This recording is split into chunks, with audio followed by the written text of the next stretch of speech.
I can't believe we're already at the finale of Season 2. It only seemed like a million yesterdays ago that I started this series. And thank God, our last step this season is Eddie-centric. Hi, I'm a sex symbol! But first, here's an uncomfortable close-up of Harvey spying on models. Gah, why do you hate us, show? Hey!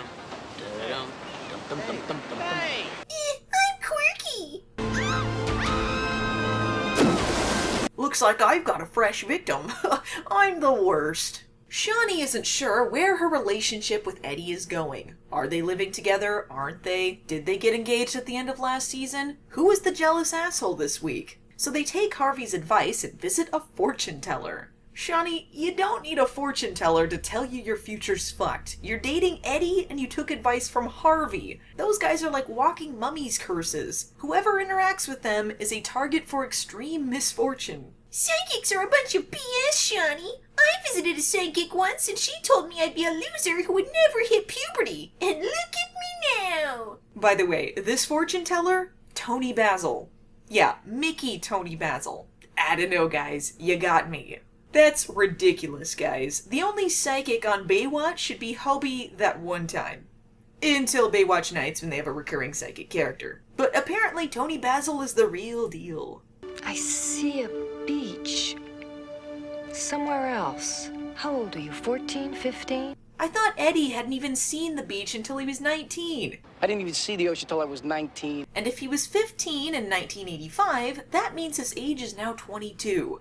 By the next episode, who knows? FYI, Billy Warlock was 31 at the time. She tells him he's going to see the first true love of his life very soon. In an extremely uncharacteristic move, Eddie takes off in a whiny huff. You're my first true love! That'll be $25, please. Mom, forget the money. Hey, look, I am sorry, but I can only tell you what I feel, not what you want to hear. $15? But Eddie's in denial land, because who should show up but some lady he had a crush on when he was 15? This is somewhat of a family reunion this episode. One of the kids, I think this kid, is played by Joshua Burke, son of Michael Burke, one of the show's creators and the writer and director of this episode. The woman on the pier here, Lorna, is played by Michelle Burke, Michael Burke's wife or possible gender swap. Also, the kid playing Eddie's younger self went on to win an Emmy for sound editing on Band of Brothers, making him yet another actor with one more Emmy than Baywatch. I'll pose for your picture. I fell off the pier. He'll do. So, Eddie has just always had a thing for mother figures, huh? Out of all the things for the show to choose to be consistent on, this is what they're going with? Shawnee starts acting pissy, saying she should duck away for a while Eddie meets his first true love. Guys, you were so unhealthily insecure in your relationship. What the hell are they so worried about? You know how lame almost everyone's first true love is? All they were told is he was going to meet her again, not get married. Which, coincidentally, you guys forgot you were gonna do. Also, can I just say, Eddie has the most boring first true love story ever.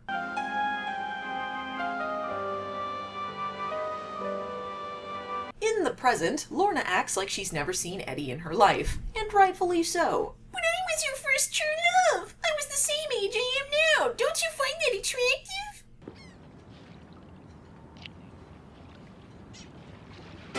Oh, fuck off, you little troll. Are we supposed to find this conflict sad? It was yet another mom that Eddie got horny over years and years ago. Obviously, she didn't mean that much to him if he was perfectly happy with Shawnee until she came back around, so who cares? It looks nothing like me. That summer was the last happy time I can remember. She says as if she's on death row. I guess I'd be pretty depressed about my life too if that was the last happy time I could remember.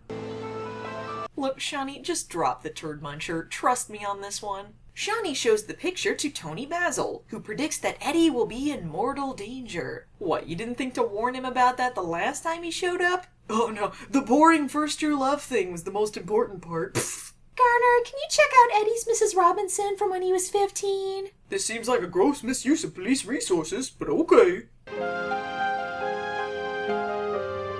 God, this episode plays like a funeral. This is where things get really fucked up. So in the past, Lorna got a devastating phone call that the man she was cheating with wasn't going to leave his wife, and then she and Eddie did it.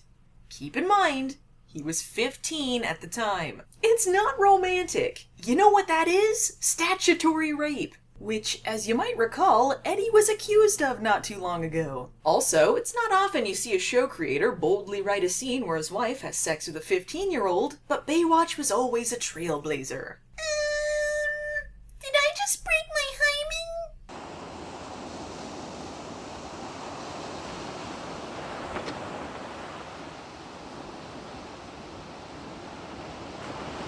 So wait, the night the guy she was cheating with broke up with her, and then she had awkward rebound sex with a 15-year-old was the last happy time she could remember? Lordy. About an hour later. He watched her from her window for an hour after that?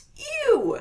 Later that night, the guy that broke up with her was found dead. She claims she was framed, and she's been living on the run ever since. Shawnee, Harvey, and Garner go back to the psychic to investigate Eddie's possible oncoming doom. Okay, first of all, why is Harvey even there? Secondly, this is Garner's investigating method? He has evidence that Lorna is a possible murderer. He can't use any of this psychic crap in court. No wonder he ends up joining the Knights team. I see the number 2. You and me both, lady. It turns out the only other guy who isn't a main character is the murderer. He murdered the guy and helped Lorna run away because he was in love with her. I'll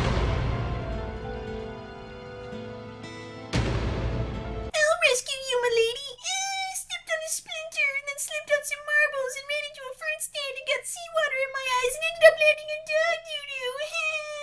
You had sex with this guy? Joke's on you! I'm used to having to chase people who are leaving me behind! I'll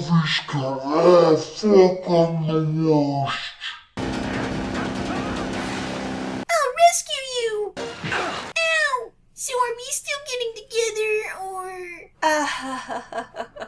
Oh, no. No. How about me? Do we got a chance? Sure. Hot damn! Aww. Harvey has some broken ribs from being a general douche canoe, and this is the last time we ever see him.